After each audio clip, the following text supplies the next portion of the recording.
In the last week or so, I've been watching all the news, and there's been so many articles and focus on synthetic identities. And I can tell you right now, I'm working with a couple large companies as we speak involving big cases of credit application fraud and credit card fraud involving the term or what we suspect to be related to synthetic identity fraud. So somebody or a group of people, and what it looks like, again, and we've talked about this in other podcasts, is that we have some sort of international criminal enterprises out there stealing Americans' identities in some form or fashion and using it to create a synthetic identity. So part of this podcast, we're going to look at the new article that was just released by the Legal Executive Institute, and they're part of the Thomson Reuters company, but a newly published white paper, Synthetic Identity, A New Path for Government Fraud, is a question mark there, asks the question, how do you catch a thief who doesn't exist? That's a great question. The paper that was published by Thomson Reuters examines the growing problem of synthetic identity fraud, or what everyone's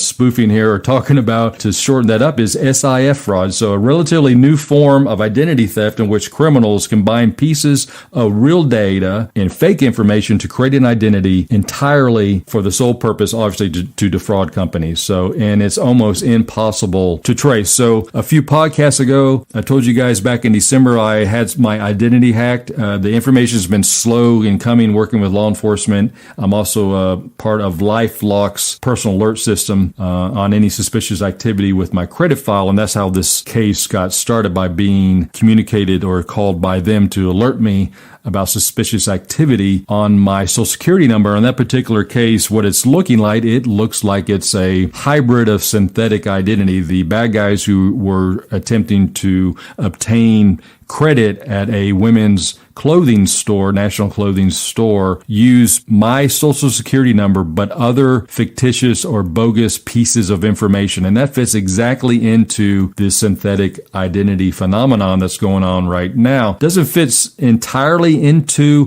what I believe to be the real source of the problem, where the synthetic identity belongs to someone that has a Social Security number that hasn't created, or someone that has a Social Security number that hasn't been registered with a major credit bureau. So that's what true identity theft is. We'll get into that more a little bit here in a minute. But unlike traditional identity fraud, where someone actually steals a person's identity, this paper explains how SIF perpetrators often begin with just a single piece of legitimate personal data, like a Social Security number. And then they start constructing this file, full name, it's a false identity, all circling around this information. And what happens is that they concoct this package that looks very much like the identity of a real person. Why else would you do it?